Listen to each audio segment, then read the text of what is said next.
जी अस्सलाम वालेकुम। मैं तुहाडा अपना वैस कुमार सियालकोटी। अज अलहमदुलिल्लाह अपने वादे की तकमील करदियां होया अपने साथियों के नाल अपने बजुर्गों के नाल ये सारे जियां दे नाल मिल जुल के इंशाअल्लाह अपने वादे की पासदारी करदे होए लेंटर असी जिहड़ा ना पवा रहे हैं। अल्लाह पाक की ज़ात का काम है, अल्लाह पाक ने ही करना है और अल्लाह पाक की ज़ात ने ही सबब बनाना हुंदा है। मेरे वास्ते मेरे काबिल एहतराम मलक मसूद साहब लाहौर तो तशरीफ लैके आए ने स्पैशल। अगे भी नेकी दे कम्मां दे विच जदों भी मैं कोई ऐसा काम शुरू करना तो मैं मलक साहब नूं टच करना या बजाते खुद आप ही वेख के वीडियो तो मैनू टच कर लेंदे ने भी बेटा की है जिहड़ा काम कर रहे हो, मेरा इहदे विच किन्ना हिस्सा मेरे लायक ही। तो अलहमदुलिल्लाह इहदे विच भी मलक साहब का बड़ा अच्छा खासा तावन और अलहमदुलिल्लाह मस्जिद जिहड़ी है ये लेंटर जिहड़ा है ये पै रहा। अल्लाह पाक की ज़ात कबूल फरमाए। मलक साहब अल्लाह तुहानूं भी जज़ाए खैर दे। हाँ जी कुमार साहब ये तुहाडी मेहरबानी है कि तुसी इन्ना अच्छे काम करदे हो। मैं वेख्या बड़ा खुश होया मैं बड़ा तुहाडे मेरी पहली मुलाकात है फिल्म शाफा जी जी जी फोन ते रबता रहिंदा ते WhatsApp ते रबता रहिंदा जी जी जी लेकिन मैं बड़ा दिल सुकून होया मैनूं खुदा दी कसम जे मेहरबानी बहुत आज मैं सिरे ना मैं क्या आज पहला काम ही करना मसीते मैं पहुंच अल्लाह दी मेहरबानी जी जी और मैं बड़ा खुश होया। अल्लाह ताला देगा जज़ा देगा, अल्लाह ताला खैर करेगा।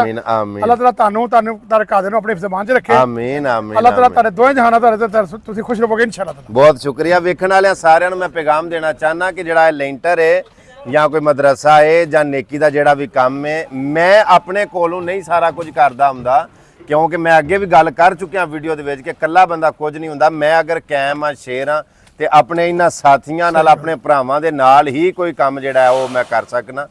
तो अलहमदुलिल्लाह अल्लाह पाक की ज़ात ने तौफीक दी मलक साहब नूं और मेरे दूसरे जिन्हां साथियों ने इहदे विच तावन कीता कि अल्लाह पाक की ज़ात कबूल मंजूर फरमाए। लेंटर तकरीबन मुकम्मल हो ही गया है।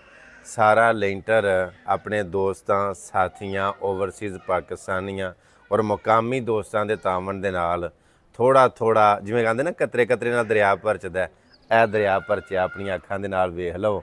माशाअल्लाह ए लेंटर तुसां पवाया सारिया, मैं नहीं अपने कोलों ये सारा कीता। ए थोड़ा जिहा टोटा वेंदे पे ए थोड़ा जिहा टोटा रह गया। ए मशीन लगी है ठीक एक घंटे दे विच अद्धे घंटे च इंशाअल्लाह ये भी कंप्लीट हो जाना। बाकी सारी छत भर करती अलहमदुलिल्लाह लेंटर पै गया जी। अस्सलाम वालेकुम जी। दिन दे 3 का टाइम हो गया अलहमदुलिल्लाह काम सारा लेंटर वाला मुकम्मल हो गया। वादियां तो लैके तकमील तक का सफ़र तुहाडे साथियां दोस्तां भरावां ओवरसीज़ पाकिस्तानियां दे तावन दे नाल ही लेंटर पै चुकिया है अलहमदुलिल्लाह। ये जिहड़ा काम है छोटा काम नहीं सी, मैं अपने मूँह दे विच गल कड्ढी सी कि इंशाअल्लाह मस्जिद दा लेंटर पवावांगे और अल्लाह पाक ने ही ये काम करना हुंदा, क्योंकि अल्लाह दा काम है अल्लाह पाक की ज़ात ने सबब पैदा करना हुंदा, लेकिन बंदे वसीला बनते हैं। एक गल मेरी याद रखियो जे, हज़रत इब्राहिम और हज़रत इस्माइल अलैहिस्सलाम ने जो खाना काबा की इमारत बनाई ना ते बना के दोवें बाप बेटा अल्लाह की बारगाह दे विच हाथ चुक के ते आंदे ने रब्बाना तकब्बल मिन्ना इन्नका अंतस समीउल अलीम। मतलब है अल्लाह सोहणे असां जो कुछ करना सी कर लिया, इनू अपनी बारगाह दे विच कबूल और मंजूर फरमावी।